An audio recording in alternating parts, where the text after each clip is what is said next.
All right, welcome one and all to the Off the Rails Sports Podcast. I am your host, John, and if you could, hit that like and subscribe button. We're going to have note card for a Saturday night, big day in the world of sports. Let's get to it. And Mark Sanchez, former USC and New York Jet quarterback. Boy, he had a bad day. We called that a twofer. He got stabbed, and then when he was in the hospital room, he got arrested. There's 3 misdemeanor counts pending right now. We really don't know a lot of details, but it happened at 12:30 at night. He was in Indianapolis to call the Colts and Raiders game. I have a funny feeling he won't be on the call. It does sound like there's some shenanigans going on here. Let's just see what happens during the process, but this seems kind of weird. Let's talk about college football real quickly. UCLA, who is one of my favorite schools to root for and has been as pathetic as any Division I school so far this year, firing their coach last week. At home, under a new coach, Tim Skipper, they beat Penn State, top 10 team, 42-37, and they dominated the first half. Penn State came back. Penn State was a 24.5-point favorite in this game, and they found a way to lose it. At the end, they actually had the ball with 2 minutes left, 32 yards to go to get a touchdown to tie the game, and sorry, we missed it on 4th down. I think the thing I really was intrigued by is Nico Amalavea, and I'm sure I'm butchering that name, but he's the quarterback who led Tennessee to the CFP last year, and then I guess disputes. He wanted more money. They didn't want to give him more money, blah, blah, blah. He transferred out. All of a sudden, they're all happy in Tennessee, but if they don't get to the CFP, that may be something they regret deeply and fundamentally. We shall see, but Nico was amazing.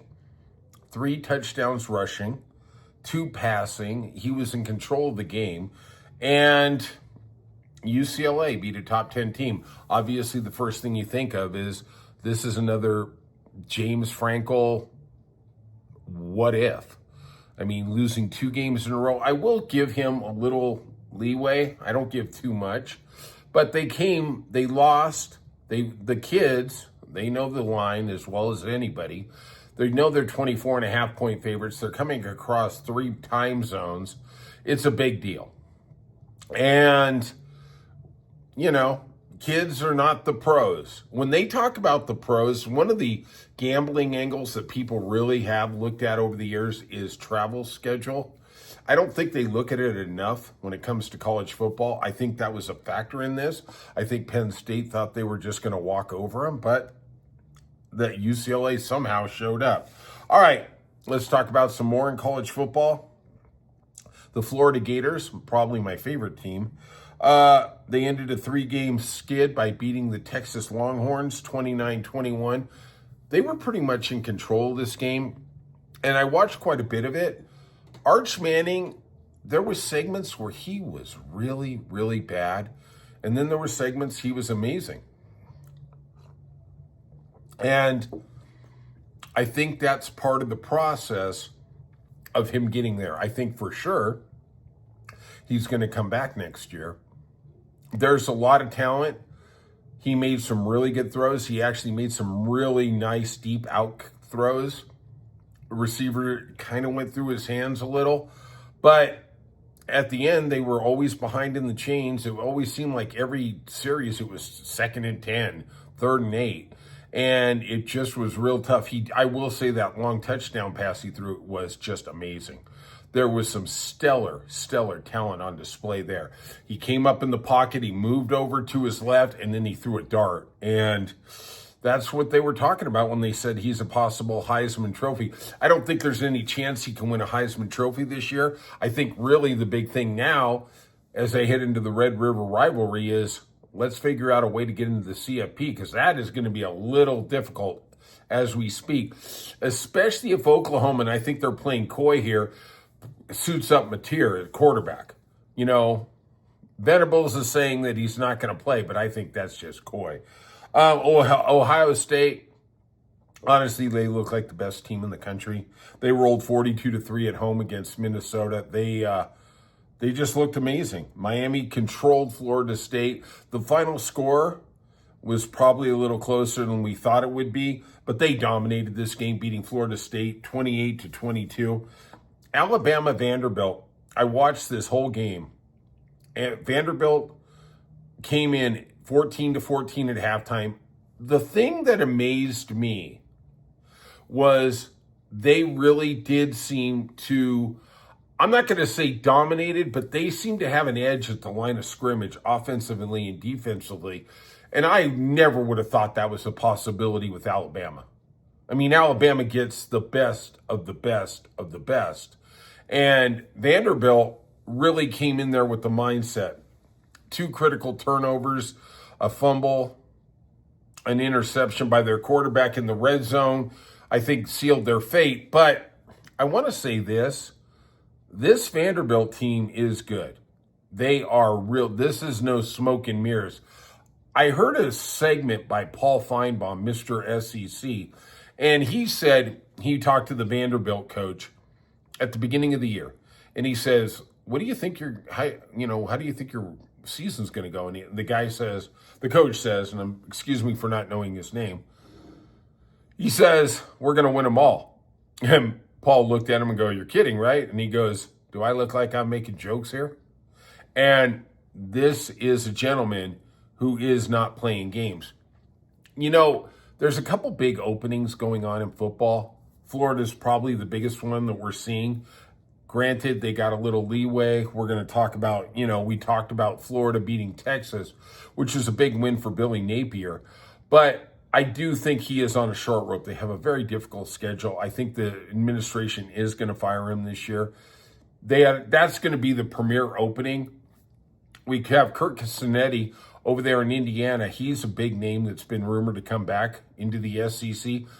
Watch the Vanderbilt coach, because I would not be surprised, like James Franklin took off to Penn State. I wouldn't be surprised to see him go to Florida either. I think that's a real thing. Everybody's talking about Lane Kiffin. That's obviously on the table. But the 2 names I would really look at is the Vanderbilt coach. Of course, John, you should have the name if you're going to do a podcast, and you don't, you incompetent F. But Kurt Sinetti, too, over in Indiana. We will see how that all plays out. And finally, the other game I really want to talk about is Clemson put 35 on North Carolina in the first half. I think they could have scored 60. They beat North Carolina 38-10. The Bill Belichick experiment is not going well. I mean, I don't know what they're doing. They brought 70 guys in the portal. I understand that you have to bring in people, but there's no Tom Brady here. And I know this is really going to be controversial, but I just don't think Bill Belichick is very good at personnel decisions. Yeah, they were a lot easier when you had Tom Brady working out all the kinks. I don't think so. I think Bill Belichick, and it's like Bill Parcells used to say, if you want me to make the meal, let me buy the groceries. Okay? That's where Bill Belichick got. He got there because he won 6 Super Bowls.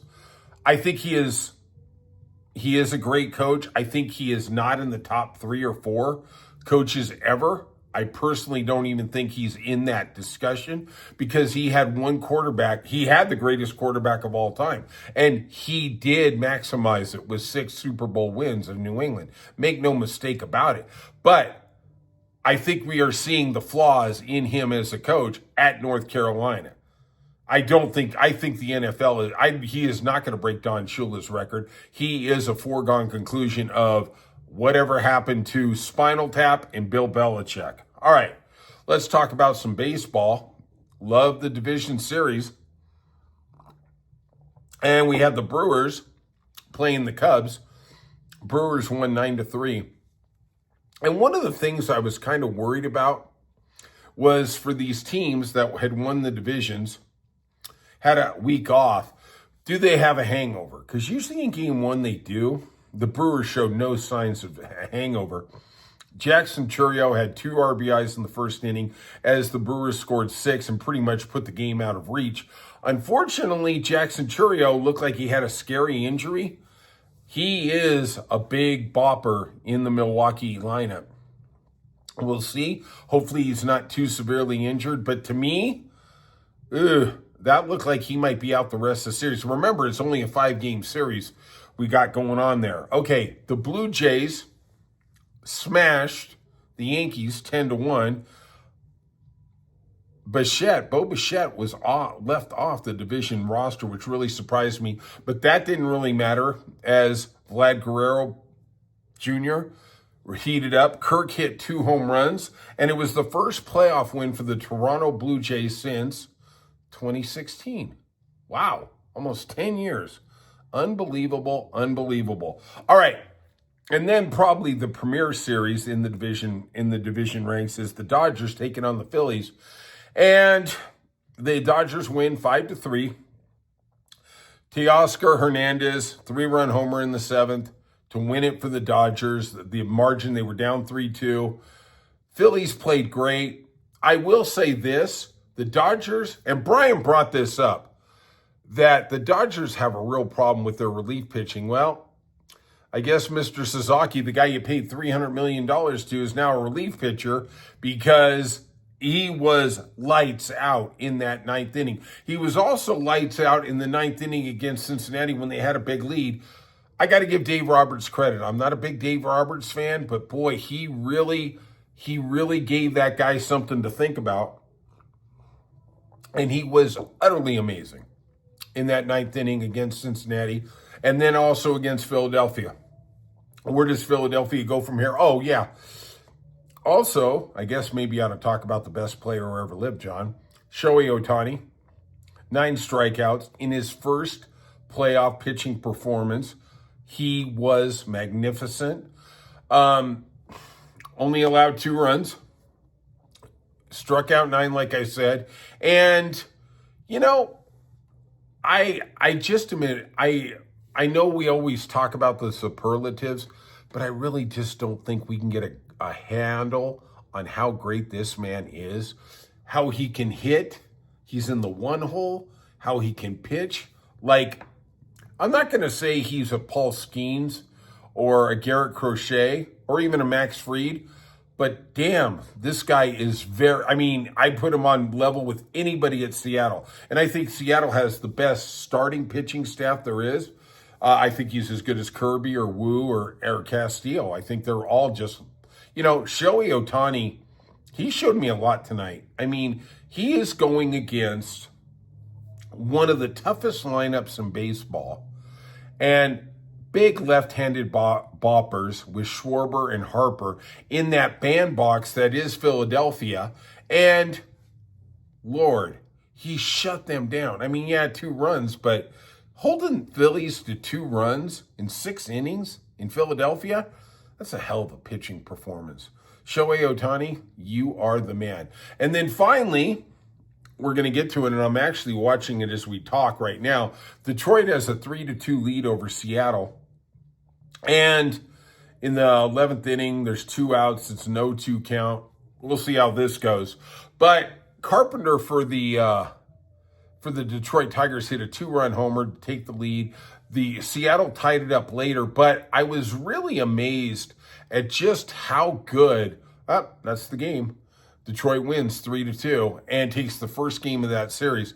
I predicted Seattle was going to win that series, so of course, it's kind of like when I get in a shopping line, that whatever line I'm in, get in the other. So if I predict something, you probably go the other way. So Detroit takes a 1-0 lead, and then the great Tarek Skubal goes tomorrow. We shall see how that all turns out. All right, if you could, hit that like and subscribe button. It means a lot to us. Leave a comment. I try to respond to them all, and we'll see you soon on Off the Rails Sports Podcast.